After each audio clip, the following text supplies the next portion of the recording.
तो आज हम जो हमारी रीट लेवल फर्स्ट के लिए मैथ की टेस्ट सीरीज चल रही है उसके पहले मॉडल पेपर का सॉल्यूशन देखेंगे इस वीडियो में। तो उससे पहले मैं आपको बता दूं कि अगर आप भी इस टेस्ट सीरीज़ को ज्वाइन करके इन टेस्ट को देना चाहते हैं तो उसके लिए मैं ऐप का लिंक आपको डिस्क्रिप्शन बॉक्स में दे दूँगा, जिसको आप अपने फ़ोन में इंस्टॉल करके और इन सारे टेस्ट को दे सकते हैं। और साथ में आपको मैं एक वीडियो का लिंक भी दे दूँगा डिस्क्रिप्शन में, जिसमें आपको बताया कि आपको किस प्रकार ऐप को इंस्टॉल करके और इसमें टेस्ट को अटैम्प्ट करना है। तो चलिए अब हम हमारी इस टेस्ट सीरीज़ का जो पहला मॉडल पेपर है उसका सोल्यूशन देखते हैं। तो जो पहला क्वेश्चन है हमारा वो है, निम्न में से कौन सी अप्रिमेय संख्याएं हैं। यानी हमें जो ये 4 ऑप्शन दिए गए हैं इनमें से हमें ढूंढना है कि कौन सी अप्रिमेय संख्या है। तो इसके लिए हमें सबसे पहले तो ये ज्ञान होना चाहिए कि दशमलव संख्याएं कौन कौन सी होती हैं और किस प्रकार की होती हैं, उनमें कौन सी प्रीमेय होती है कौन सी अप्रिमेय होती है। क्योंकि यहाँ पर हमें ऑप्शन में तीनों दशमलव संख्याएं दी हुई हैं। तो इसके लिए सबसे पहले हम देखते हैं कि दशमलव संख्याएं होती हैं वो कौन कौन सी होती हैं। तो दशमलव संख्याएं होती हैं वो 2 प्रकार की होती है।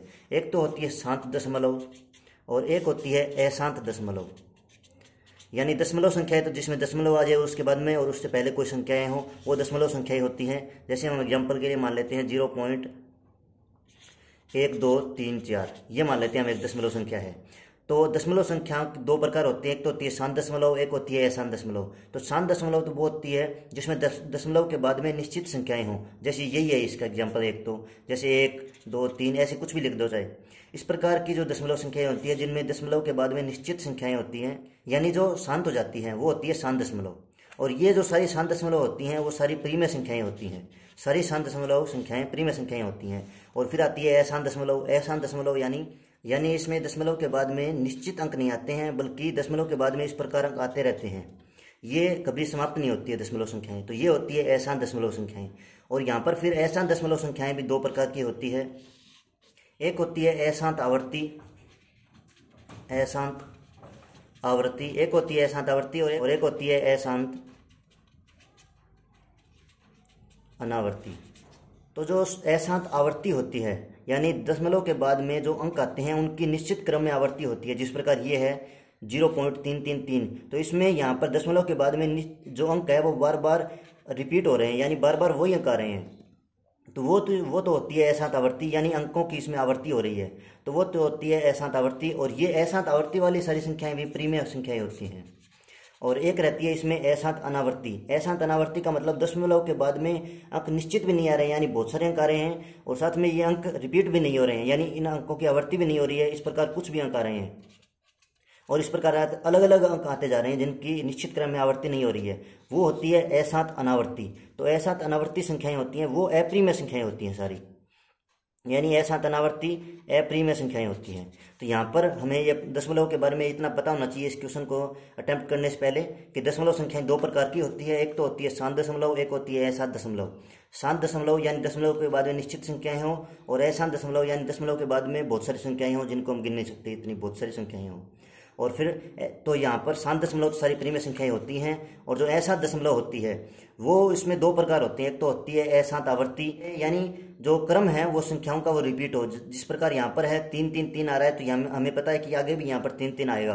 तो ये निश्चित अशांत आवर्ती हो गई क्योंकि इसमें अंकों की आवर्ती हो रही है। और एक और बच गया अशांत अनावर्ती, यानी जिसमें अंकों की आवर्ती न हो और अंक भी बहुत सारे हों, तो वो होती है अप्रीमेय संख्याएं। तो अब यहाँ पर हम देखते हैं कि जो पहला ऑप्शन है यहाँ पर ये है 0.25। तो इसे हम देख सकते हैं कि ये तो शांत दशमलव का ये है, तो ये तो प्रीमेय हो गया, ये तो प्रीमेय हो गया। और दूसरा ऑप्शन है ये है 1.333। तो यहाँ पर क्या है कि दशमलव के बाद में संख्याएं रिपीट हो रही हैं क्रम में।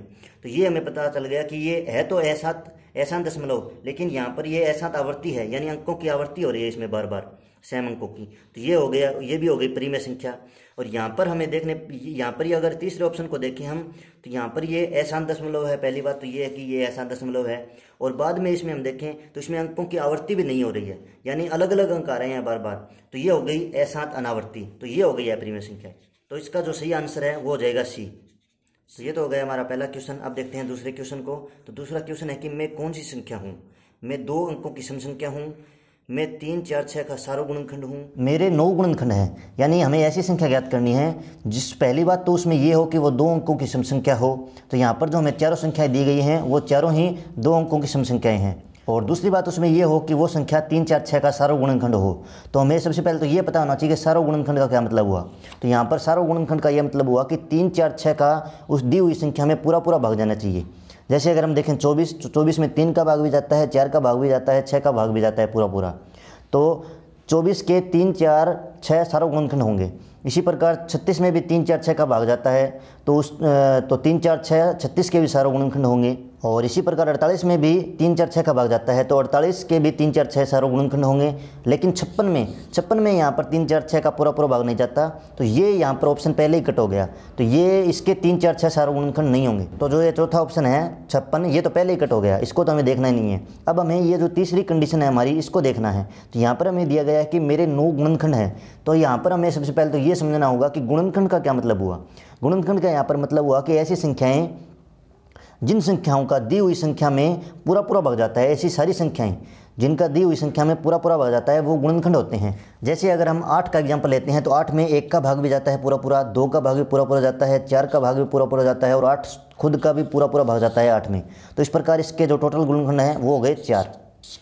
इसी प्रकार हमें इन सभी के गुणनखंड निकालने हैं। तो यहाँ पर हमें देखना होगा कि गुणनखंड हम किन किन तरीक़ों से निकाल सकते हैं। तो यहाँ पर 2 तरीके हैं मेनली जिनसे हम गुणनखंड निकाल सकते हैं। तो ये जो पहला तरीका है ये तो हमारा सीधा ही है कि हम सीधा कैलकुलेट कर सकते हैं कि इनमें किन किन संख्याओं का भाग जाएगा। जिस प्रकार 8 में हमने कैलकुलेट किया है कि 1 का भाग जाएगा, 2 का जाएगा, 4 का जाएगा, 8 का जाएगा। इस प्रकार हम सभी का कैलकुलेट कर लें। और जो दूसरा तरीका है गुणनखंड निकालने का, वो मैं आपको बता देता हूँ। तो सबसे पहले तो हमें जिस भी संख्या का गुणनखंड निकालना है उसके अभाज्य गुणनखंड निकालने होंगे, और अभाज्य गुणनखंड हमें निकालने ही आते हैं। तो इस प्रकार हम जिस भी संख्या का हमें गुणनखंड निकालने हैं उसके सबसे पहले हम अभाज्य गुणनखंड निकालेंगे, और उसके बाद उसके अभाज्य गुणनखंड को इस प्रकार घात के रूप में लिख लेना है। यानी 2 यहाँ पर 3 बार मल्टीप्लाई हो रहा है, तो हम 2 की पावर 3 लिख देंगे। और इस प्रकार इसके अभाज्य गुणनखंड निकालने के बाद हम इसके गुणनखंड आसानी से निकाल सकते हैं। इसके लिए हमें क्या करना है कि जो भी यहाँ पर संख्याएं आती है इस प्रकार घात के रूप में, उनकी जो घात होती है उनमें 1 जोड़ के यहाँ पर हम उन सभी को मल्टीप्लाई कर देना है। तो यहाँ पर तो हमें 1 ही संख्या मिली है और इसकी घात 3 है, 3 में हम 1 जोड़ देंगे तो ये हो जाएगा 4। तो 4 यहाँ पर गुणनखंड आ गए। तो जो संख्याएं होती हैं उनका हम गुणनखंड सीधा भी निकाल सकते हैं इस प्रकार, और या फिर हम इस प्रकार अभाज्य गुणनखंड निकाल के और उसके बाद इनकी जो घात आती है घात में 1 जोड़ के उन सभी को मल्टीप्लाई कर देंगे, तो इस प्रकार इसके गुणनखंड निकल जाएंगे। तो अब हम अगर देखें 24 के, तो 24 का मान लीजिए हमें गुणनखंड निकालना है। तो ये हमने इसके अभाज्य गुणनखंड निकाल लिए, और अभाज्य गुणनखंड को फिर हमें इस प्रकार लिखना होगा कि ये घात के रूप में आ जाए। तो यहाँ पर 2 की पावर तो हो गई 3 और 3 की पावर हो गई 1। तो अब हमें इसके गुणनखंड निकालने हैं, गुणनखंड। तो इसके लिए हमें क्या है कि जो भी संख्याएं आती हैं उनके जो घात आती है घात में 1 जोड़ के उनको मल्टीप्लाई कर देना है। तो यहाँ पर 3 आया है, 3 में 1 जोड़ेंगे तो क्या हो जाएगा 4, 3 में 1 जोड़ेंगे तो हो जाएगा 4। और यहाँ पर आया है 1, तो 1 में अगर 1 जोड़ेंगे, 1 में अगर 1 जोड़ेंगे तो यहाँ पर आ जाएगा 2। इन दोनों को हमें मल्टीप्लाई कर देना है। तो इन दोनों को मल्टीप्लाई करने पर 4 दूनी हो गया 8। तो इसके 8 गुणनखंड होंगे। जो 24 संख्या है इसके 8 गुणनखंड होंगे। और या फिर हम 24 के सीधे भी निकाल सकते हैं किस किस का भाग जाता है इसमें। तो 1 का भाग जाता है, 2 का भाग जाता है, 3 का भाग जाता है, 4 का भाग जाता है, 6 का जाता है, 8 का भाग जाता है, और 12 का जाता है, और 24 का जाता है। तो इनको हम जोड़ें अगर 2, 2, 4, 2, 6, 2, 8, तो ये भी 8 आता है। तो ये आप इस प्रकार आपको जो भी इसमें विधि पसंद आती है उससे आप यहाँ पर सभी के गुणनखंड निकाल सकते हैं। तो यहाँ पर अगर हम गुणनखंड निकालें तो इसके तो आते हैं 8 और इसके आते हैं 9, 36 के। तो हमें यहाँ पर पता चल गया कि 36 है वो 2 अंकों की सम संख्या भी है, उसके 3, 4, 6 सारे गुणनखंड भी हैं, और उसके 9 गुणनखंड भी हैं। तो इस प्रकार ये इन सभी कंडीशन को सेटिस्फाई करता है। तो यहाँ पर हमारा जो करेक्ट आंसर है वो हो जाएगा बी। तो अब देखते हैं तीसरे क्वेश्चन को। तो तीसरा क्वेश्चन है कि एक स्कूल में आधे छात्र बैडमिंटन खेलते हैं, 1/4 छात्र वॉलीबॉल खेलते हैं, 1/8 छात्र टेनिस खेलते हैं, 1/16 छात्र शतरंज खेलते हैं, और 6 तैराकी करते हैं। यदि वॉलीबॉल खेलने वालों की संख्या 160 है तो कितने छात्र शतरंज खेलते हैं, ये हमें निकालना है। तो सबसे पहले तो हमें इस क्वेश्चन को ध्यान से पढ़ना है, और उसके बाद हमें ये देखना है कि हमें इसमें क्या तो निकालना है और क्या हमें दिया गया है। तो हम यहाँ पर ध्यान से देखें तो हमें दिया गया है कि यदि वॉलीबॉल खेलने वालों की संख्या 160 है, यानी जो वॉलीबॉल खेलते हैं जो बालक, उनकी संख्या हमें 160 दी गई है। और ये निकालना है हमें कि शतरंज कितने बच्चे हैं वो शतरंज खेलते हैं, शतरंज कितने खेलते हैं वो हमें निकालना है। तो सबसे पहले हम यहाँ पर मान लेते हैं कि टोटल इसमें जो छात्र है वो x जो बच्चे हैं इस यहाँ पर स्कूल में टोटल x बच्चे हैं। तो यहाँ पर हमें दिया गया है कि जो 1/4 छात्र हैं वो वॉलीबॉल खेलते हैं, यानी जो टोटल छात्र हैं उनके 1/4 छात्र वॉलीबॉल खेलते हैं। तो टोटल हो गए हमारे x, और इसके 1/4 निकालेंगे तो इसको 1/4 से मल्टीप्लाई कर देंगे, और ये हो गए 160। यानी टोटल छात्रों के 1/4 छात्र 160 बच्चे हैं। ये यहाँ पर हमें दिया गया है कि जो वॉलीबॉल खेलते हैं वो 160 बच्चे हैं और जो टोटल छात्रों के वो 1/4 हैं। तो टोटल छात्रों के 1/4 कितने हैं? 160 बच्चे हैं। जैसे मान लीजिए हमें कह दे कि 20 है, 20 का 1/4 कितना होगा? तो इसके लिए हम क्या करते हैं, 20 को 1/4 से मल्टीप्लाई करते हैं और 4 का 20 में भाग दिया तो आ गया 5। यानी 20 का 1/4 कितना हो गया? 5। तो यही यहाँ पर हमने किया है। तो टोटल तो हमने मान लिया है x और उसका 1/4 निकालना है तो उसको मल्टीप्लाई कर दिया 1/4 से और वो आ गया 160। जैसे हम निकालते हैं, जैसे 10 का हमें 1/2 निकालना है, यानी आधा निकालना है, 1/2 निकालना है 10 का, तो हम क्या करेंगे, 10 को 1/2 से मल्टीप्लाई कर देंगे और वो कितना आ जाएगा? 5। तो इसी प्रकार हमने यही यहाँ पर किया है। तो हमें x का 1/4 छात्र है वो वॉलीबॉल खेलते हैं और टोटल छात्र है वो वॉलीबॉल खेलते हैं, वो कितने? 160 है। तो यानी जो टोटल छात्रों का 1/4 छात्र हैं वो वॉलीबॉल खेलते हैं तो वो है 160। तो वही हमने यहाँ पर किया है। टोटल छात्रों का 1/4 छात्र निकाल लिए और वो कितने? 160। तो यहाँ पर हम x से हमारे x4 को यहाँ पर इधर ले जाएंगे, मल्टीप्लाई कर देंगे इधर। तो ये x कितना आ जाएगा? 160 × 4, यानी जो टोटल छात्र हैं वो इतने हैं। और अब हमें निकालना है कि शतरंज कितने खेलते हैं। तो यहाँ पर शतरंज कितने बच्चे खेलेंगे कि जो टोटल बच्चे हैं उनको अगर हम 1/16 से मल्टीप्लाई कर देंगे, क्योंकि यहाँ पर 1/16 से हमने क्यों मल्टीप्लाई किया है, क्योंकि यहाँ पर हमें दिया गया है कि 1/16 छात्र शतरंज खेलते हैं।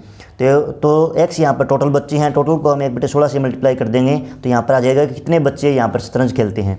तो x का मान हमें पता ही है 160 × 4 और इसको हम 1/16 से मल्टीप्लाई करेंगे तो 4 से कट गया, 4 बच गया, तो 160 × 4 और ये भी इसको हमने काट दिया तो 40, ये आ गया 40। तो यहाँ पर शतरंज कितने बच्चे खेलेंगे? 40 बच्चे हैं वो शतरंज खेलते हैं। तो ये हमारा यहाँ पर ए ऑप्शन सही हो जाएगा। तो अब देखते हैं 4 नंबर क्वेश्चन को। तो 4 नंबर क्वेश्चन में क्या है कि हमें ये 4 भिन्न दी गई हैं और इनमें से हमें निकालना है कि सबसे छोटी भिन्न कौन सी है। तो चलिए देखते हैं कि किस प्रकार हम इस क्वेश्चन को कर सकते हैं। तो ये तो बिल्कुल ही आसान है। तो हमें सबसे पहले तो इन सभी भिन्न को लिख लेना है और सबसे पहले हमें देखना है कि जिन भिन्नों को हम काट सकते हैं यहाँ पर उनको हमें काट देना है। जिस प्रकार ये कट रही है तो ये आ जाएगा 3/4। तो इस प्रकार ये आ गई। तो अब हमें यहाँ पर कुछ नहीं करना है, नीचे वाली संख्या का ऊपर वाली संख्या में भाग देना है और जिसका भी सबसे कम आंसर आए उसको वही हमारी भिन्न हो जाएगी जो सबसे छोटी भिन्न होगी।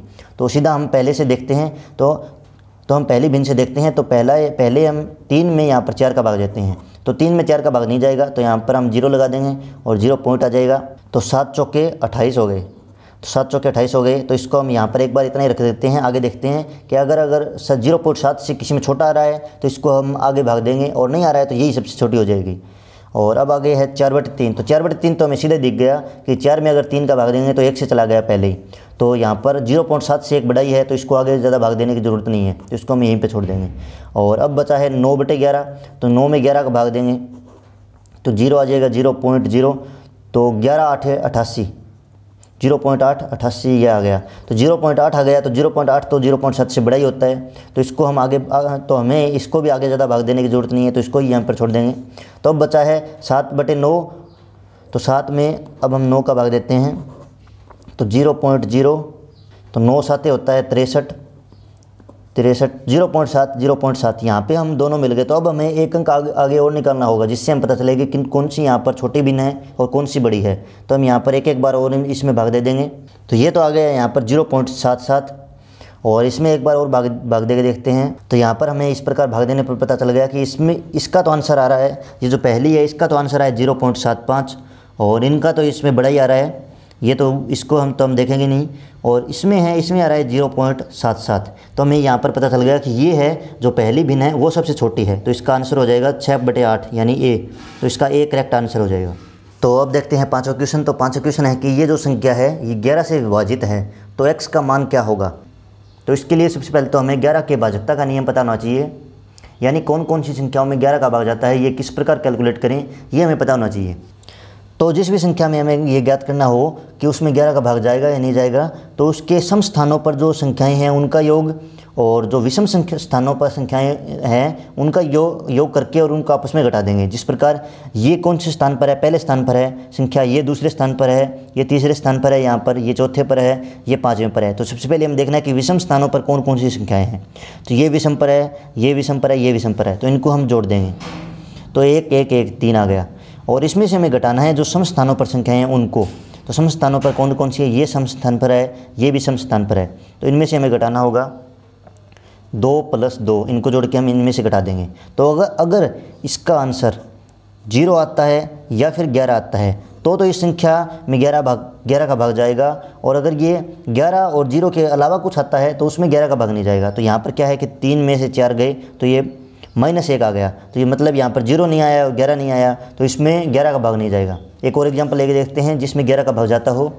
तो जैसे ये है 121, तो 121 में हमें पता है कि 11 का भाग जाता है। तो हम यहाँ पर सबसे पहले तो ये जो संख्याएँ हैं इनके क्रम को लिख देंगे। तो ये तो पहले स्थान पर संख्या है, ये दूसरे स्थान पर है, ये तीसरे स्थान पर है।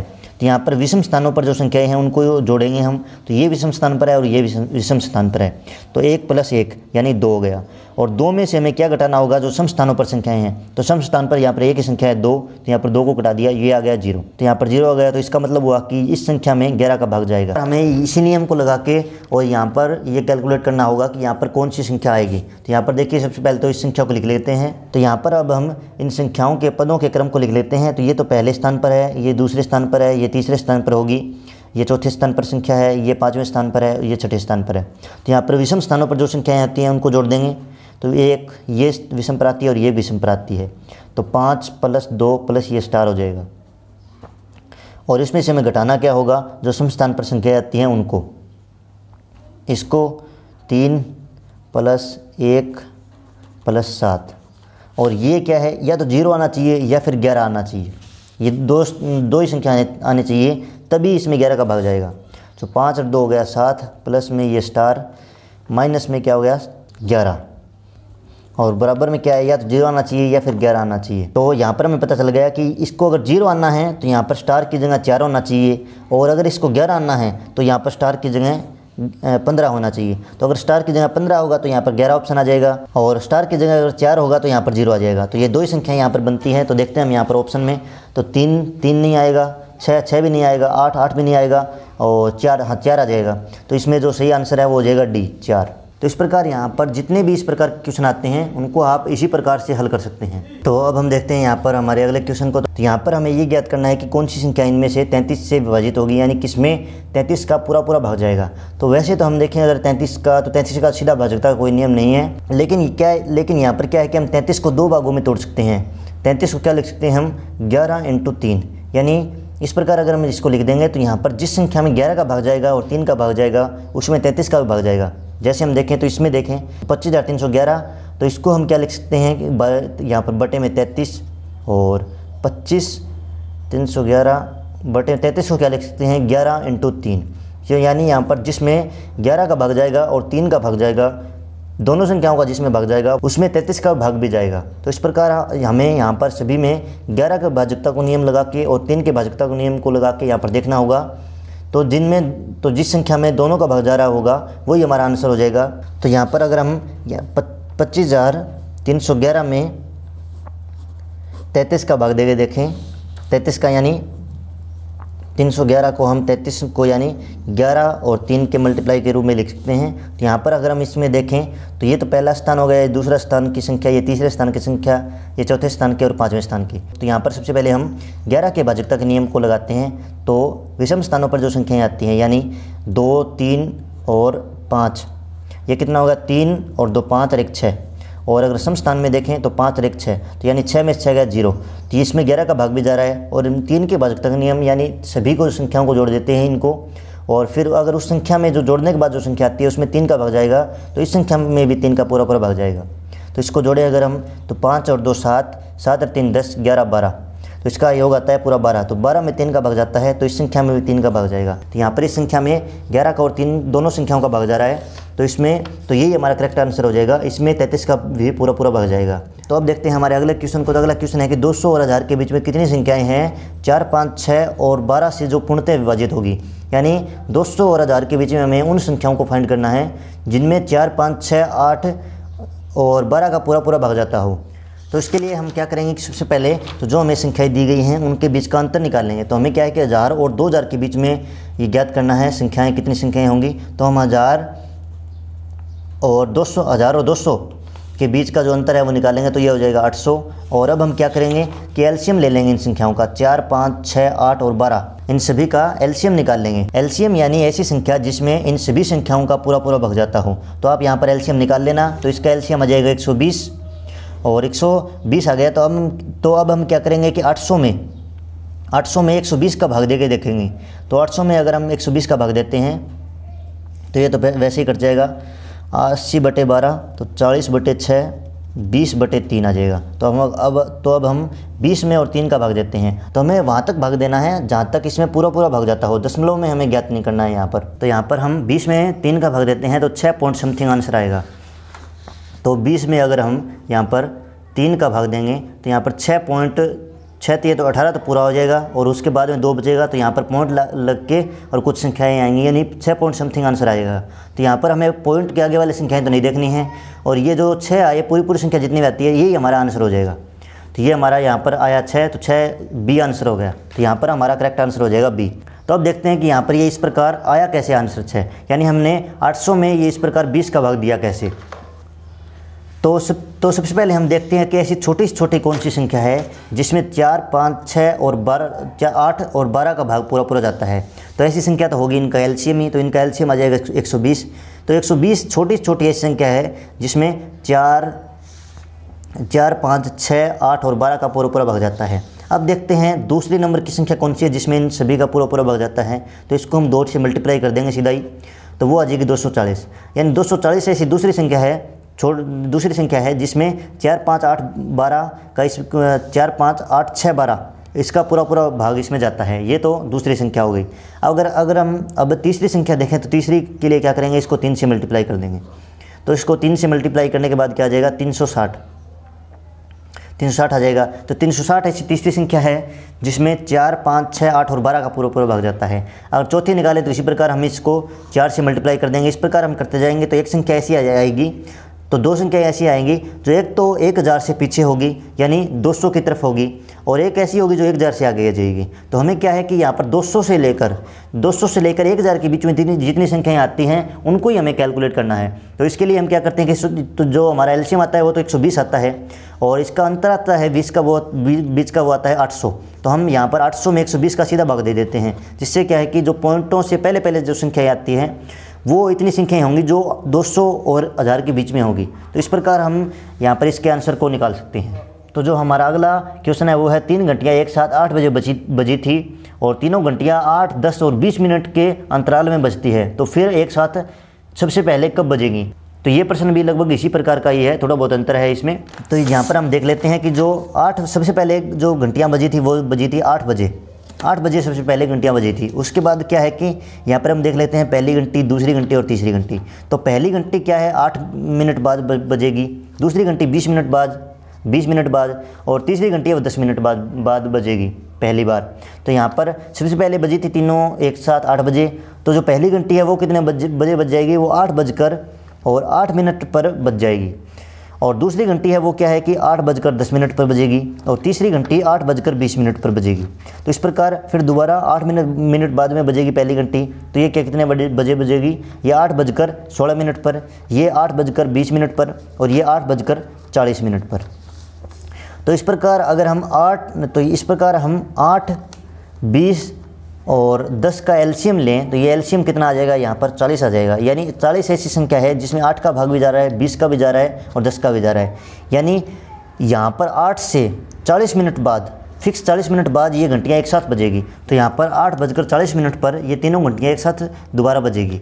यानी इसमें भी अगर हम पहली घंटी में 8 मिनट इस प्रकार बढ़ाते जाएं तो यहाँ पर ये 8:40 पर आकर ये बजेगी और ये भी, इसमें भी अगर हम 10 मिनट बढ़ाते जाएं तो ये भी 8:40 पर बजेगी और इसमें अगर हम 20 मिनट बढ़ाते जाएं तो ये भी 8:40 पर बजेगी। यानी 40 मिनट बाद ये सारी घंटियाँ एक साथ बजेगी। यानी सबसे पहले तो ये बजी 8 बजे और फिर ये बजेगी 8:40 पर और फिर ये 40 मिनट और बाद बजेगी एक साथ। तो यहाँ पर 8:40 में 40 मिनट और जोड़ें अगर हम तो ये कितना हो जाएगा 9:20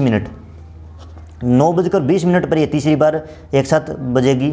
और फिर अगर हम इसमें 40 मिनट और जोड़ें तो 20 मिनट में 40 जोड़े 60 यानी 10 बज गए। तो ये 10 बजे तीनों एक साथ फिर तीसरी बार बजेगी। तो यहाँ पर हमारा आ जाएगा 10 बजे। तो यहाँ पर ये ऑप्शन ए दिया गया है 10 बजे। तो यहाँ पर यही हो जाएगा इसका आंसर। तो हम यहाँ पर ये जो हमने 40 मिनट निकाली थी इस प्रकार भी निकाल सकते हैं हम कैलकुलेट करके, लेकिन ये थोड़ा लंबा पड़ेगा। तो यहाँ पर हम सीधा क्या करेंगे कि इन तीनों का एलसीएम ले लेंगे और जो एलसीएम आएगा उतने ही मिनट बाद ये तीनों एक साथ बजेगी। तो उसको हम फिर इस प्रकार आगे कैलकुलेट कर लेंगे। तो यहाँ पर हमारा आ जाएगा 10 बजे, तो ये 10 बजे तीनों घंटी एक साथ बजेगी, तो इसका आंसर हो जाएगा सही ए। तो अब देखते हैं हमारा अगला क्वेश्चन। तो अगला क्वेश्चन यहाँ पर है कि प्रथम 7 अभाज्य संख्याओं का योग क्या होगा। तो यहाँ पर हमें सबसे पहले तो ये पता होना चाहिए कि अभाज्य संख्याएं कौन कौन सी होती हैं। तो अभाज्य संख्या ऐसी संख्या होती है जिसमें एक या फिर उस खुद संख्या के अलावा किसी और संख्या का पूरा पूरा भाग न जाता हो। जैसे हम देखें कि 7 है और 11 है, तो 11 में 7 में क्या है कि 1 का भाग पूरा पूरा जाता है और 7 का भाग पूरा पूरा जाता है, और किसी भी संख्या का इसमें पूरा पूरा भाग नहीं जाता है, तो ये एक अभाज्य संख्या होगी। इस प्रकार 11 में भी 1 का पूरा पूरा भाग जाता है और 11 का पूरा पूरा भाग जाता है, तो ये भी अभाज्य संख्या होगी। तो इस प्रकार हमें जो प्रथम 7 अभाज्य संख्याएं आती हैं उनको जोड़ना होगा। तो शुरू से देखते हैं हम। तो एक तो ना तो अभाज्य संख्या होती है और न ही भाज्य संख्या होती है, तो इसको हम कैलकुलेट करते ही नहीं है। तो हम 2 से देखेंगे।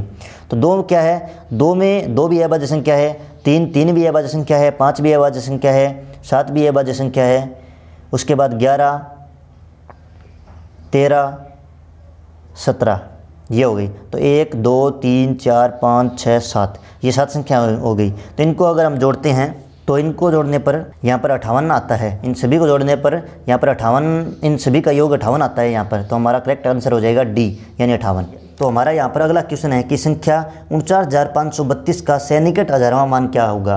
तो सबसे पहले तो हमें ये पता होना चाहिए कि सैनिकट हजारवें मान का क्या मतलब हुआ। हजारवां मान मतलब हुआ 1000, 2000, 3000। इस प्रकार जो हजारवें संख्या आती है वो होती है 1000। हजारवां मान उसका वही हजारवीं संख्या वही होती है। और यहाँ पर हमें संख्या दी गई है 49,532। तो हमें यहाँ पर सैनिकट हजारवां मान निकालना है, यानी सबसे नज़दीक जो इसके हजारवां मान है वो हमें निकालना है। तो सबसे पहले तो हमें यहाँ पर उन ऑप्शन को हटा देना है जो यहाँ पर कंडीशन को ही सेटिस्फाई नहीं करते। तो यहाँ पर हजारवां मान 49,500 है, ये तो हजारवां मान ही नहीं है क्योंकि ये तो 49,500 हो गया। तो इसको हटा देंगे सबसे पहले, ये नहीं हो सकता। और उसके बाद देखें अगर हम तो 49,532 है, तो 49,532 के सबसे नज़दीक क्या रहा 50,000। तो इसका 50,000 सही आंसर हो जाएगा। तो इसका आंसर आ जाएगा बी 50,000। तो अब देखते हैं हमारे अगले क्वेश्चन को। तो अगले हमारे जो कुछ क्वेश्चन हैं वो शिक्षण विधियों के हैं। तो हमारा 11वां क्वेश्चन है, निम्न में से कौन सी शिक्षण विधि को औपचारिक कक्षा में कठिनता से कर पाएंगे। तो इसके लिए हमें सबसे पहले तो इन सभी विधियों के बारे में पता होना चाहिए कि कौन सी विधि क्या है, कब यूज होती है, किस प्रकार की है कौन सी विधि। तो इन सभी का अगर हमें पता होगा तो तभी हम इस क्वेश्चन का आंसर दे सकते हैं। तो पहला ऑप्शन हमारा आगमन। तो इसमें तो क्या है कि शिक्षक किसी भी बात को समय सीधी न बताकर उदाहरणों के माध्यम से विद्यार्थियों को बताता है। दूसरा हमारा ऑप्शन है निगमन। तो जो निगमन है वो तो आगमन के विपरीत होती है। इसमें जो अध्यापक है वो पहले सिद्धांत या फिर सूत्रों को बता देता है और उसके बाद क्वेश्चनों को हल कराता है। तो तीसरा यहाँ पर ऑप्शन जो है वो है प्रायोजना, यानी प्रोजेक्ट बनाकर और फिर समस्याओं को हल करके बताता है। तो जो चौथा ऑप्शन है हमारा यहाँ पर वो है विश्लेषण। तो विश्लेषण का क्या मतलब होता है, अलग अलग करना। तो इसमें क्या है कि विश्लेषण विधि में क्या है कि अध्यापक एक पूरे बड़े सवाल को छोटे छोटे पार्टों में डिवाइड करके और फिर क्लास में बच्चों को हल करके दिखाता है। तो इनमें से जो प्रायोजना विधि है वो सबसे मुश्किल से कक्षा में हम अप्लाई कर सकते हैं। तो यहाँ पर इसका जो सही आंसर होगा वो होगा प्रायोजना, ऑप्शन सी। तो किसी भी क्वेश्चन को ऐसे सीधा उदाहरण बताकर या फिर सिद्धांत बताकर या फिर उसको छोटे छोटे पार्टों में डिवाइड करके तो बताना आसान होता है कक्षा में। लेकिन अगर उसके लिए पूरी परियोजना बनानी हो, जैसे मान लीजिए कोई क्वेश्चन है जिसमें हमें किसी खेत के चारों ओर बाड़ लगाने हैं, तो उसके लिए या तो हम सीधा उदाहरण देकर बता सकते हैं या फिर सिद्धांत बता के कि आयत का परिमाप क्या होता है उस प्रकार बता सकते हैं, या फिर उसको छोटे छोटे पार्टों में डिवाइड करके बता सकते हैं। ये तो हो गया आसान। लेकिन अगर हम सभी बच्चों को खेत में ले जाएं, उसको बाढ़ दिखाएं, फिर उसमें बताएं, तो ये होगा परियोजना बनाकर। तो ये थोड़ा मुश्किल पड़ता है क्लास में। तो यहाँ पर इसलिए हमारा यहाँ पर करेक्ट आंसर हो जाएगा सी, परियोजना। तो जो हमारा 12वां क्वेश्चन है वो है एक क्रमबद्ध प्रक्रिया जो यह बताती है कि बालकों ने शिक्षण के उद्देश्यों की प्राप्ति कर ली है कहलाती है। तो अगर आपने शिक्षण विधि पढ़ रखी है तो इसका तो आंसर आप आसानी से दे सकते हो क्योंकि ये तो एक परिभाषा ही है। इसका आंसर आ जाएगा डी, मूल्यांकन। इसी प्रकार अगला क्वेश्चन है रेखागणित शिक्षण की श्रेष्ठ विधि है। तो यहाँ पर इसका आंसर आ जाएगा सी। तो जो विश्लेषण विधि है वो रेखागणित शिक्षण की सर्वश्रेष्ठ विधि है। तो जो अगला क्वेश्चन है उसमें हमें ये चिन्ह दिया गया है और हमें बताना है कि ये चिन्ह क्या कहलाता है।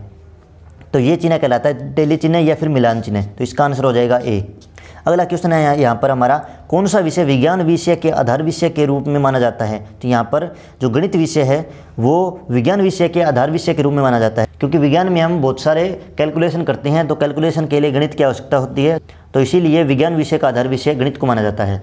तो अब देखते हैं अगले क्वेश्चन को। तो अगला क्वेश्चन है गणित की सबसे पुरानी शाखा है। तो इसका आंसर हो जाएगा बी, अंकगणित। तो अंकगणित ही गणित की सबसे पुरानी शाखा है। तो हमारा अगला 17वां क्वेश्चन है गणित की प्रकृति और संरचना में निम्नलिखित विशेषताएं नहीं है, तो हमें बताना है कि कौन सी विशेषता इसमें गणित की प्रकृति और संरचना में नहीं है। तो अगर हम इन चारों ऑप्शनों को ध्यान से पढ़ते हैं तो हमें पता चल जाएगा कि ये जो बी ऑप्शन है ये यहाँ पर गणित की प्रकृति और संरचना की विशेषता को नहीं बताता है। तो यहाँ पर इसका जो करेक्ट आंसर हो जाएगा वो हो जाएगा बी। तो अब देखते हैं अगला 18वां क्वेश्चन। तो अगला क्वेश्चन है कि बच्चों को भिन्न की संकल्पना पढ़ाने के लिए निम्नलिखित में से क्या अत्यंत उपयुक्त है। तो इसका आंसर आ जाएगा डी गिनतारा। अब देखते हैं अगले क्वेश्चन को। तो अगला क्वेश्चन है प्राथमिक स्तर पर गणित पढ़ाने के लिए निम्नलिखित में से कौन सा पहलू अत्यंत उपयुक्त है। तो इसका आंसर आ जाएगा डी गणित को बच्चों के जीवन के अनुभव का भाग बनाना। तो अगला क्वेश्चन है यदि किसी प्रश्न पत्र का उत्तर सभी छात्रों द्वारा सही से दे दिया जाए तो वह क्या होगा। तो वह क्या होगा कि वह विभेदकारी नहीं होगा। तो ये इसका सी आंसर इसका सही होगा। अब देखते हैं अगले क्वेश्चन को, 21वें क्वेश्चन को। तो अगले क्वेश्चन में क्या है कि 15 भुजा वाले समबहुभुज में सममित रेखाएं होगी। तो इसके लिए इस क्वेश्चन को हल करने के लिए हमें दो बातों का पता होना चाहिए। एक तो सममित रेखाएं क्या होती हैं ये पता होना चाहिए, और दूसरा पता होना चाहिए किसी भी समबहुभुज में हम सममित रेखाओं को ज्ञात कैसे कर सकते हैं। तो देखिए सबसे पहले हम देखते हैं सममित रेखाएं क्या होती हैं। तो सममित रेखा ऐसी रेखा होती है, सममित रेखा जो किसी भी आकृति को दो समान भागों में बांटती है, जो एक दूसरे के दर्पण प्रतिबिंब हो, या अगर हम कहें तो वो एक दूसरे को ढक ले। जैसे ये आकृति है त्रिभुज की, इसमें आप ये तीनों भुजाएं इसकी बराबर हैं, तीनों भुजाएं इसकी ये बराबर हैं। तो अगर हम यहाँ पर बीच से इस प्रकार की एक रेखा खींचते हैं, ये रेखा, और ये रेखा इन दोनों भागों को दर्पण प्रतिबिंब है, यानी दोनों भागों का दर्पण प्रतिबिंब है। या फिर अगर हम कहें तो इस प्रकार अगर हम मोड़ें, यहाँ से इस प्रकार मोड़ें, इस रेखा के ऊपर से मोड़ें, और ये जो पार्ट है इसका एक पार्ट ये दूसरे पार्ट को पूरा ढक ले, तो ये रेखा है वो सममित रेखा होगी, और नहीं तो ये नहीं होगी। तो इस सममित रेखा का ज्ञात करने का, किसी भी समबहुभुज में ज्ञात करने का इसका सूत्र होता है कि जितने भी समबहुभुज में भुजाएं होती हैं उतनी ही उस आकृति में सममित रेखाएं होगी। जैसे अगर हम वर्ग को लेते हैं तो वर्ग क्या है, समबहुभुज है, इसमें चारों भुजाएं समान हैं। तो इसमें अगर हम सममित रेखाओं को देखें तो एक तो रेखा ऐसी हो जाएगी, तो इन दोनों पार्ट, ये दोनों पार्ट है, ये पार्ट और ये पार्ट एक दूसरे को ढक लेंगे। तो एक तो ये हो जाएगी, एक ऐसे हो जाएगी, एक इस प्रकार खींच देंगे लाइन, और एक इस प्रकार खींच देंगे। तो इसके क्या है कि 4 सममित रेखाएं हो गई। इसी प्रकार जितनी भी समबहुभुज में भुजाएं होंगी उतनी ही उसमें सममित रेखाएं होंगी। तो इसमें क्या है कि 15 भुजा वाले समबहुभुज दिया गया है हमें। तो इसमें क्या है कि कितने हो जाएगी सममित रेखाएं, इसमें 15 सममित रेखाएं हो जाएंगी। तो इसका करेक्ट आंसर हो जाएगा बी। तो अगला क्वेश्चन देखते हैं 22वां। तो 22वां क्वेश्चन क्या है कि निम्नलिखित में से कौन सी माप त्रिभुज की भुजाओं की माप है। तो इस क्वेश्चन को हल करने के लिए हमें एक छोटी सी बात का पता होना चाहिए कि त्रिभुज की भुजाएं होने के लिए किसी भी दो भुजाओं का योग तीसरी भुजा से हमेशा बड़ा होना चाहिए। तो अगर बड़ा होगा तीसरी भुजा से तो वो त्रिभुज की भुजाएं होंगी, और अगर बड़ा नहीं होगा तो वो त्रिभुज की भुजाएं नहीं होगी। तो यहाँ पर हमें क्या करना है कि दो भुजाओं को यहाँ पर जोड़ के देखना है, और वो अगर तीसरी भुजा से बड़ी आती है तो वहाँ पर वो त्रिभुज की भुजाएं हो जाएगी, और अन्यथा नहीं होगी। तो अगर हम जोड़ें तो 8.1 और 3.2 को जोड़ें तो ये तो 4.5 से बड़ा आएगा।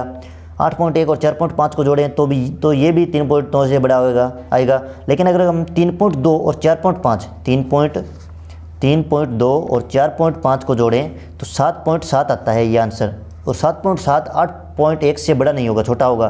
तो ये तो हमारा ऑप्शन नहीं होगा, ये तो त्रिभुज की भुजाएं नहीं होगी। इस प्रकार अगर हम आगे वाले इसको जोड़ते हैं और साथ में ये नहीं होगा तो ये डी ऑप्शन भी नहीं होगा, क्योंकि इसमें उपयुक्त से भी लिखा गया है। और अगले को जोड़े अगर हम 6.5 और 2.8 को जोड़ते हैं तो ये से बड़ा आता है 3.7 से। 2.8 और इसको 6.5 को और 3.7 को जोड़ते हैं तो वो भी 2.8 से बड़ा आता है। और 2.8 और 3.7 को अगर हम जोड़ें तो ये कितना आ जाएगा 6.5। तो ये क्या है 6.5 के बराबर आ गया, इससे बड़ा तो नहीं आया ना। तो ये भी इसकी भुजा नहीं होगी, त्रिभुज की भुजा नहीं होगी, तो ये भी कट गया ऑप्शन। अब बचा हमारा ऑप्शन सी, तो सी हो जाएगा सही ऑप्शन। तो इसमें भी अगर हम सभी भुजाओं को जोड़ के देखें तो अगर हम 4 में 2.6 को जोड़ते हैं तो वो 6.6 से बड़ा आता है, यानी 4 में अगर 2.6 को जोड़ेंगे तो वो 6.6 आएगा, और जो कि 6.2 से बड़ा होगा। इसी प्रकार 2.6 में 6.2 को जोड़ेंगे तो वो भी 4 से बड़ा होगा, और 6.2 में 4 को जोड़ेंगे तो वो तो 2.6 से बड़ा होगा ही होगा। तो इस प्रकार इसका करेक्ट आंसर हो जाएगा सी। अब देखते हैं अगले जो क्वेश्चन है उसको। अगला क्वेश्चन है कि केंद्रक है, हमें बताना है कि कौन सा जो इसमें है वो केंद्रक है। शीर्षस्तंभों का संगमन, माध्यिकाओं का संगमन, कोणों का अर्धक, भुजाओं का अर्धक, इनमें से कौन सा जो बिंदु है वो हमें बताना है कि केंद्रक है। तो इसके लिए हमें इन सभी शीर्षलंब, माध्यिकाओं, कोण अर्धकों, केंद्रकों, इन सभी के बारे में पता होना चाहिए। तो मैं आपको बता देता हूँ। अब तो देखिए ये हमारा एक इस प्रकार त्रिभुज होता है। तो त्रिभुज में जब हम किसी भी एक शीर्ष से सामने वाले भुजा पर एक रेखा खींचे जो कि सामने वाले भुजा को दो समान भागों में बांट दे। तो ये रेखा हमारी क्या कहलाती है? ये रेखा कहलाती है हमारी माध्यिका। माध्यिका। तो ऐसी रेखा जो सामने वाले भुजा को दो समान भागों में बांटे वो होती है माध्यिका। तो इस प्रकार हम क्या है, इसमें 3 माध्यिकाएं खींच सकते हैं। ये खींचती, तो इसका जो संगमन बिंदु आएगा वो कहलाता है हमारा केंद्रक। तो इसका करेक्ट आंसर क्या हो जाएगा? बी। माध्यिकाओं का संगमन बिंदु केंद्रक होता है। अब हम बाकियों को भी देख लेते हैं। तो देखिए ये हमारा इस प्रकार त्रिभुज है। तो अगर हम इस शीर्ष से ऐसी रेखा खींचें जो सामने वाले भुजा पर लंब हो, यानी शीर्ष भुजा पर, सामने वाले भुजा पर लंब हो, तो वो क्या कहलाता है? शीर्ष लंब कहलाता है। तो इसी प्रकार अगर हम इसमें 3 शीर्ष लंब खींचें तो इनका जो संगमन बिंदु आएगा वो क्या होगा? वो होगा लंब के अंदर। वो क्या होगा? लंब के अंदर होगा। इसको बोलेंगे हम लंब के अंदर। और एक और होता है इसमें, वो और बता देता हूँ मैं आपको। एक और होता है इसमें, वो क्या होता है कि अगर इस प्रकार एक रेखा खींचें यहाँ पर हम, जो कि यहाँ पर ये जो कोण है इसको 2 भागों में बांटता है, यानी कोण अर्धक, इसको रेखा को बोलेंगे हम कोण अर्धक। तो इस प्रकार अगर हम इसमें 3 कोण अर्धक खींचें तो इनका जो संगमन बिंदु होगा वो होगा अंत्य केंद्र। उसको बोलेंगे हम अंत्य केंद्र। या फिर इसकी एक और परिभाषा है कि अगर ऐसा त्रिभुज, ऐसा वृत्त इसके अंदर खींचे, त्रिभुज के अंदर जो तीनों भुजाओं को टच करता हो, तो उसका जो केंद्र होगा वो ही होगा और उसको भी हम अंत्य केंद्र बोलेंगे। एक और बचता है इसमें, वो होता है परिकेंद्र। तो परिकेंद्र क्या होता है कि परिवर्त का जो केंद्र होगा, परिवर्त क्या होगा? तीनों शीर्षों से जो वर्त जाएगा, इस प्रकार तीनों शीर्षों से जो वर्त जाएगा उसका जो केंद्र होगा उसको हम बोलेंगे परिकेंद्र। तो इस प्रकार हमें ये जो तीनों चारों बातें हैं ये हमें पता होनी चाहिए क्वेश्चनों को हल करने से पहले। तो यहाँ पर क्या है कि इसका आंसर आ जाएगा बी। माध्यिकाओं का जो संगमन बिंदु होता है उसी को हम केंद्रक बोलते हैं। अब देखते हैं हमारे अगले क्वेश्चन को। तो अगला क्वेश्चन है 24वां। ये है, हमें यहाँ पर ये कोण को निकालना है, APB, इस कोण को निकालना है। तो इस क्वेश्चन को करने से पहले हमें त्रिभुज की 2-3 प्रॉपर्टी होती है त्रिभुज की और वृत्त की, उनके बारे में पता होना चाहिए, जिससे कि उनके बारे में हमें पता होगा तो हम इस क्वेश्चन को कर पाएंगे। देखिए मैं आपको इन सभी प्रॉपर्टी के बारे में बता देता हूँ। तो एक तो ये प्रॉपर्टी होती है त्रिभुज की कि अगर इस त्रिभुज में ये भुजाएं आमने सामने, ये भुजाएं अगर बराबर होंगी तो ये कोण भी बराबर होंगे आपस में। ये भुजाएं अगर बराबर होंगी तो ये कोण भी बराबर होंगे। ये तो होती है इसकी एक प्रॉपर्टी जो हमें इस क्वेश्चन में काम आएगी। और एक वृत्त की मैं आपको बता देता हूँ प्रॉपर्टी। इसमें क्या होता है कि ये मान लो केंद्र है और ये इसकी एक जीवा है। तो इस प्रकार अगर हम इस जीवा के शीर्ष को केंद्र से मिलाएं और इसको यहाँ पर मिला दें इस प्रकार, तो ये जो कोण होगा हमारे पास, ये इस कोण का डबल होगा। यानी अगर ये कोण थीटा है तो ये कोण 2 थीटा होगा। ये तो इस क्वेश्चन में तो हमें काम में नहीं आएगी, लेकिन इस प्रकार के क्वेश्चन बहुत आते हैं, तो ये बात भी हमें पता होना चाहिए। तो अब इस क्वेश्चन को हल करते हैं। तो मैं सबसे पहले यहाँ पर इस डायग्राम को बना लेता हूँ। तो देखिए ये क्वेश्चन दिया गया है हमें क्या है कि इस कोण को फाइंड करना है यहाँ पर। तो इसके लिए क्या करेंगे हम, ये जो बिंदु है इससे सेंटर को मिला देंगे, इस केंद्र को मिला दें। केंद्र को मिलाने पर क्या है कि ये तो परिधि हो गई, तो परिधि को और केंद्र से मिलाने वाली रेखा को हम, ये तो त्रिज्या ही होगी, तो इसको हम R लिख देंगे। तो ये भी यहाँ पर त्रिज्या है इस केंद्र को, और यहाँ पर परिधि से मिलाती है तो ये भी त्रिज्या है। तो अब हमें क्या है कि इस एक त्रिभुज को देखना है। ये जो त्रिभुज बना है यहाँ पर, इस त्रिभुज को हमें देखना है। तो यहाँ पर क्या है कि ये भुजा भी R है, ये भुजा भी R है।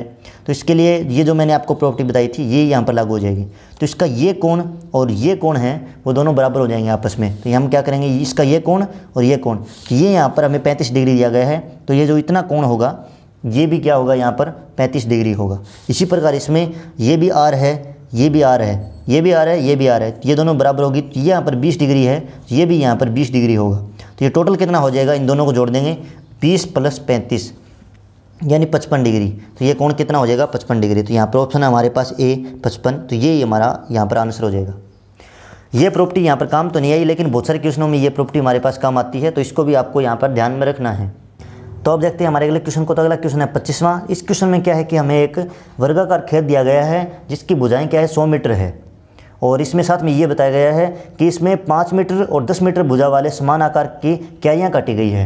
तो इस प्रकार चित्र में दिया गया है, ये 10 मीटर और 5 मीटर की क्यारियाँ इसमें काटी गई है। तो इसमें जो शेष भाग बच गया उसकी 4 दीवारी की हमें लंबाई ज्ञात करनी है। उसमें हमें 4 दीवारी खींचनी है, तो उसके लिए हमें इसकी लंबाई ज्ञात करनी है। जो यहाँ पर शेष भाग बच गया, इसको, इस क्यारी को और इस क्यारी को काटने के बाद में यहाँ पर जो शेष भाग बच गया उसकी हमें लंबाई ज्ञात करनी है यहाँ पर। तो यहाँ पर देखिए, यहाँ पर क्या है कि ये पूरी लंबाई हमें 100 मीटर दी गई है, और 100 मीटर में से ये 10 मीटर लंबाई तो क्यारी की कट गई, तो यहाँ पर बची कितनी, 90 मीटर। तो ये तो होगी 90 मीटर।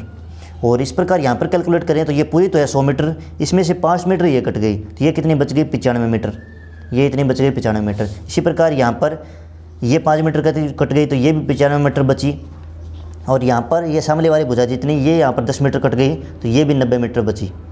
तो ये तो वो लंबाइयाँ बची हैं जो एक क्यारी के कटने के बाद। अब क्या है कि एक क्यारी है, इसकी जो अंदर वाली लंबाई है इसको भी कैलकुलेट करना होगा। तो यहाँ पर क्या है, ये तो हो गई 5 मीटर, ये हो गई 10 मीटर, ये क्या हो गई 10 मीटर, ये हो गई 5 मीटर। तो यहाँ पर इनको जोड़ लेते हैं सभी को। तो ये तो बची 90 मीटर, ये भी बची 90 मीटर, ये बची 95 मीटर, ये भी बची 95 मीटर। तो ये कितना आ गया 180, 190, 370। तो ये जो बार वाली लंबाई है सारी इसमें, ये तो आ गई 300 मीटर, 370 मीटर।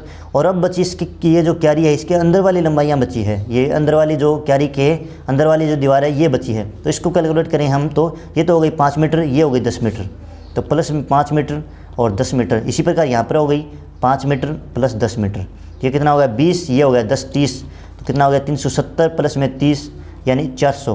तो 400 मीटर की लंबाई हमें चाहिएगी चार दीवारी के लिए। तो यहाँ पर 400 हमारा ऑप्शन है बी, तो हमारा बी ऑप्शन यहाँ पर सही हो जाएगा।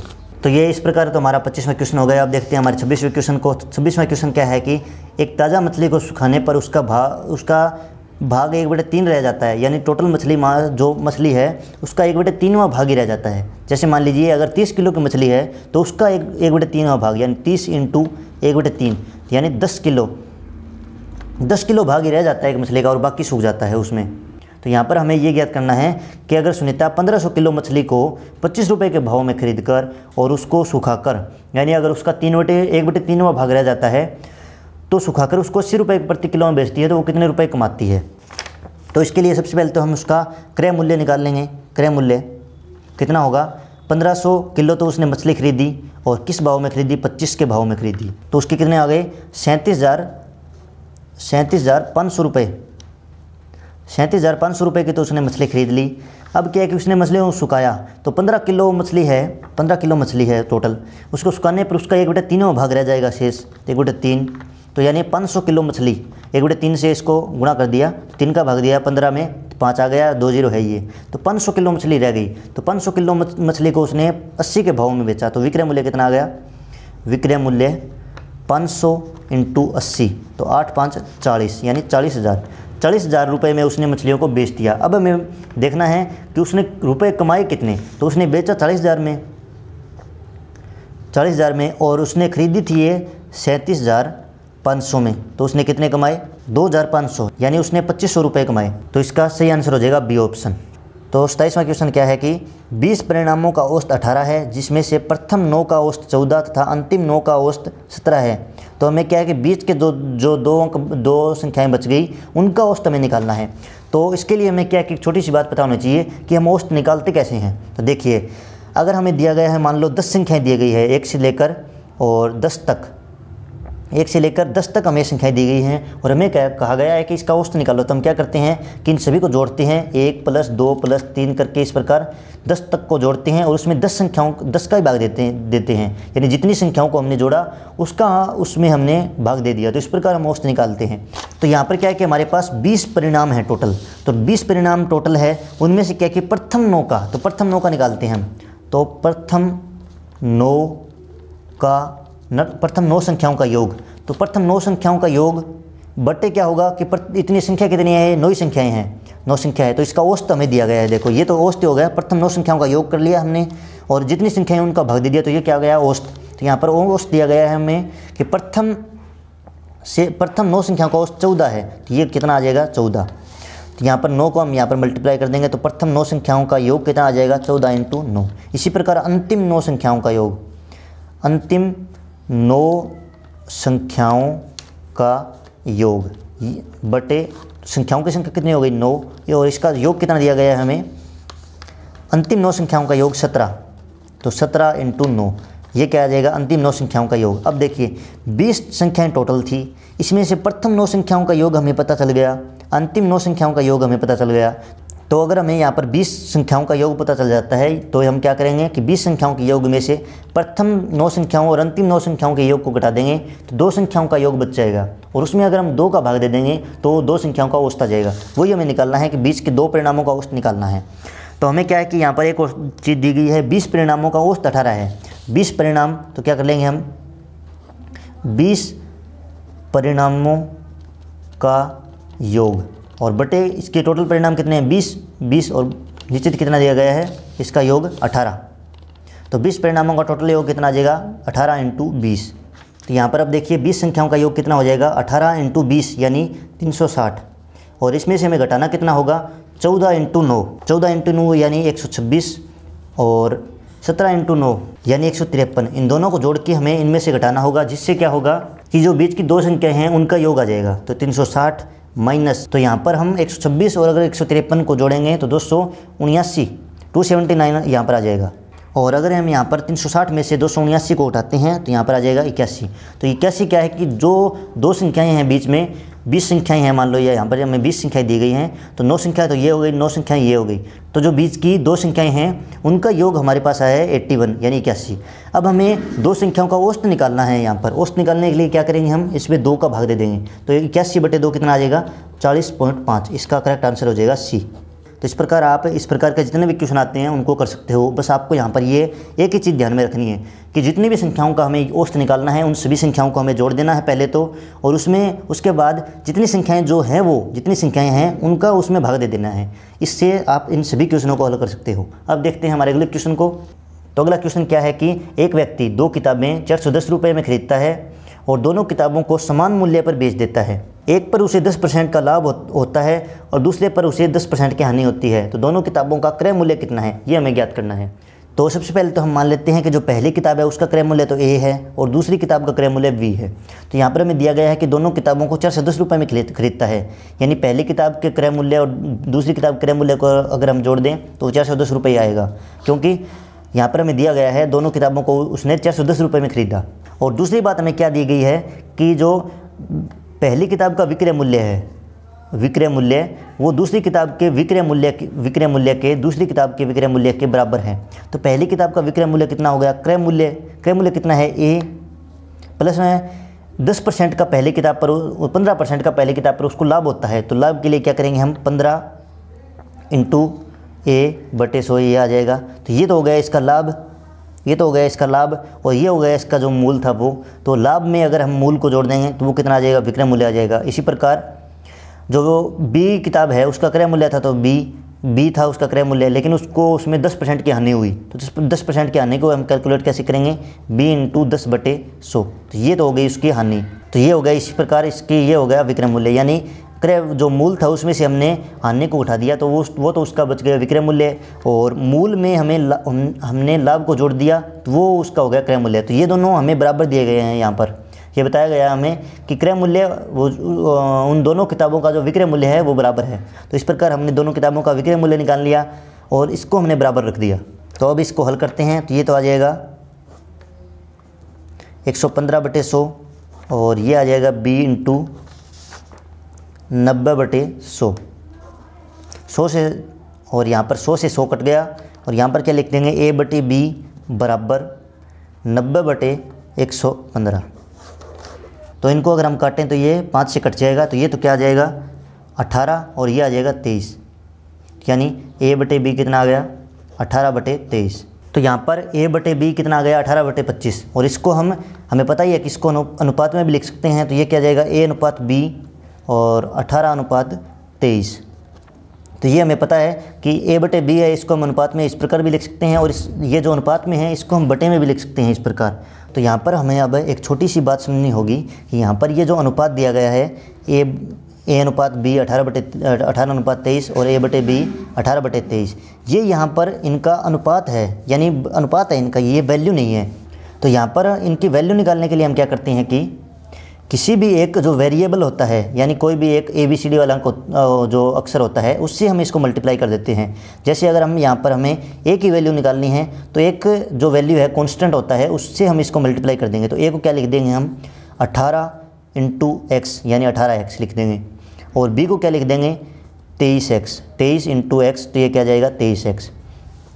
तो इस प्रकार हम इसकी वैल्यू निकाल सकते हैं इस प्रकार मल्टीप्लाई करने के लिए। और इसको अगर हम समझे तो ऐसे देख सकते हैं हम इसको। तो ये क्या है a/b बराबर कितना है 18/23 है। तो इसको अगर हम x/x से मल्टीप्लाई कर दें तो एक ही बात होगी, और यहाँ पर क्या आ जाएगा ये 18x और 23x। तो यहाँ पर इसकी ये वैल्यू हो जाएगी, ए की वैल्यू हो जाएगी 18x, बी की आ जाएगी 23x।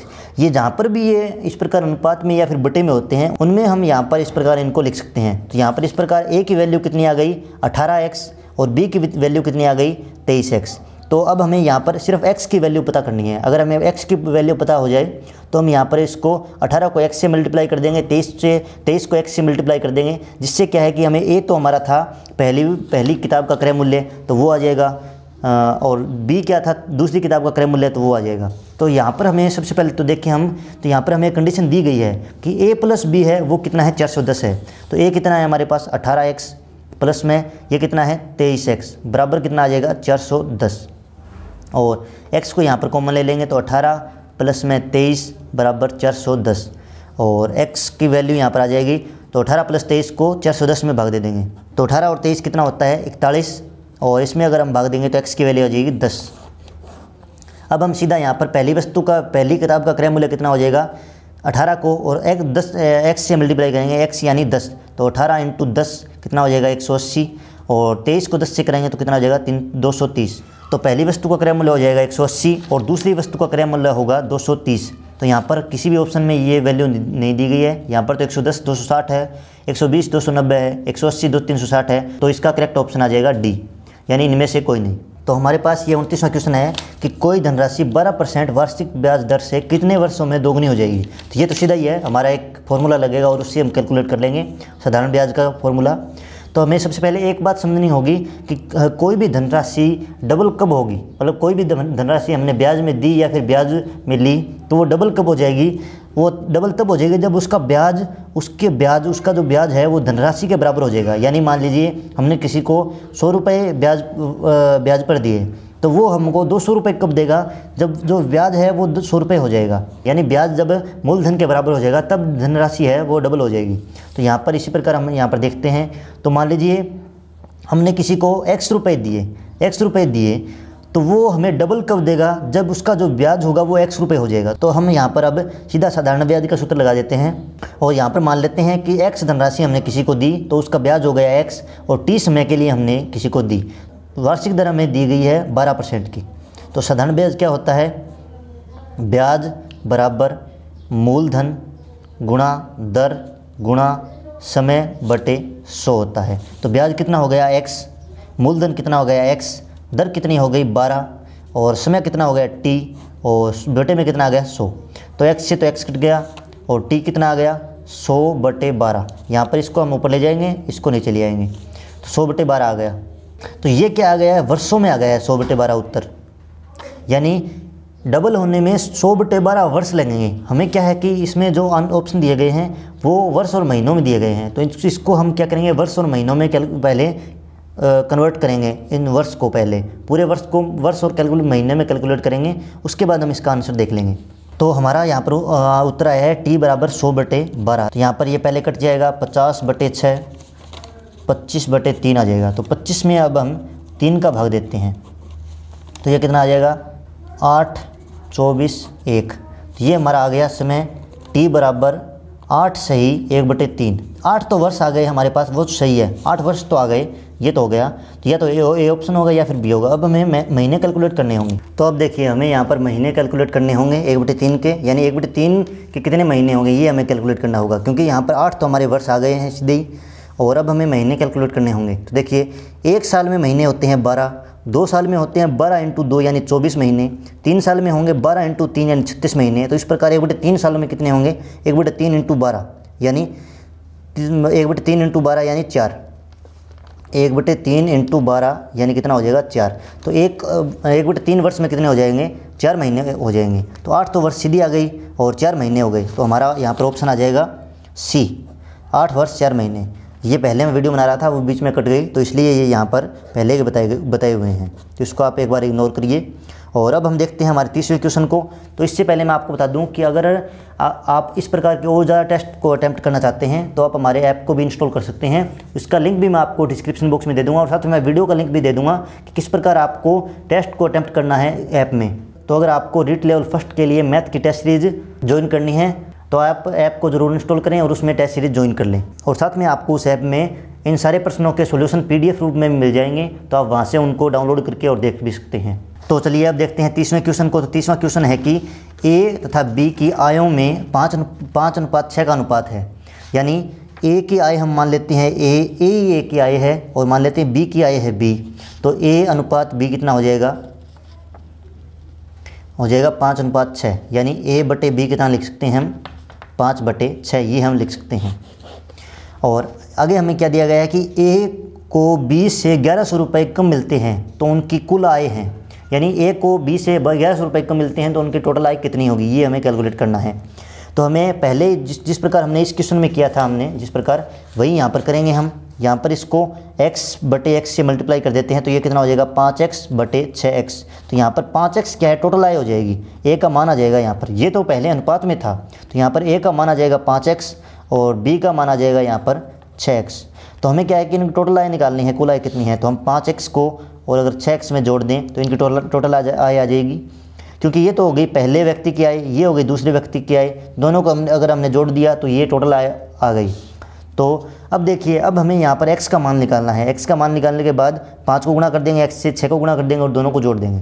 तो x का मान ज्ञात करने के लिए हमें क्या है कि यहाँ पर एक कंडीशन दी गई है कि a को b से 1100 रुपये कम मिलते हैं। तो इसको समझने के लिए एक छोटी सी बात समझिए कि अगर हम कहते हैं कि 10 से 8 2 कम है, यानी 10 से 8 2 कम है, तो इसका मतलब क्या हुआ कि अगर हम 8 में 2 को जोड़ते हैं तो 10 आ जाता है। यानी 8 क्या है कि 10 से 2 कम है, तो अगर हम 8 में 2 जोड़ेंगे तो ये 10 के बराबर हो जाएगा। ये बात हमें समझनी होगी। तो ये बात अगर हमें समझ में आ गई तो सही है, फिर आगे हो जाएगा। तो यहाँ पर क्या दिया गया है कि ए को बी से 1100 रुपये कम मिलते हैं। तो इसका क्या मतलब हुआ कि अगर हम ए में 1100 जोड़ देते हैं तो वो बी के बराबर हो जाएगा, क्योंकि ए को तो पहले ही कम मिल रहे थे और उसमें अगर हम 1100 रुपये जोड़ दिए तो वो बी के बराबर हो गया। तो ए की आय कितनी है, ए की आय है, तो हमने यहाँ पर मानी थी। और बी की आय, और इसमें अगर हमने 1100 रुपये जोड़ दिया तो ये कितने हो गए, बी की आय के बराबर हो गया। और ए और बी का हमें मान पता है, ये कितना हो गया 5x प्लस में 1100 बराबर बी कितना हो गया 6x। और अब हम 5x को यहाँ पर ले जाएंगे और 6x माइनस 5x, यहाँ पर ये प्लस का है तो इधर जाने के बाद कितना हो जाएगा माइनस हो जाएगा। तो 6x में से और 5x गए तो कितना बच गया x, ये हो गया 1100। तो x का मान आ गया यहाँ पर 1100। अब हम यहाँ पर x का मान पुट कर देते हैं तो ये कितना हो गया 5 × 1100 प्लस में 6 × 1100 और ये तो कितना हो गया 5500, ये कितना हो गया 6600। तो 5500 और 6600 कितना हो जाएगा 12100 हमारा आंसर हो गया। तो ये है बी हमारा आंसर हो जाएगा। तो ये मैंने आपको इस टेस्ट सीरीज़ के पहले मॉडल पेपर के सारे सॉल्यूशन बता दिए। तो अगर आपको कोई और सवाल हो तो आप कमेंट बॉक्स में पूछ सकते हैं। और इस टेस्ट सीरीज़ को ज्वाइन करने के लिए आप हमारे ऐप को भी इंस्टॉल कर सकते हैं, उसका लिंक भी मैं आपको डिस्क्रिप्शन बॉक्स में दे दूँगा। धन्यवाद।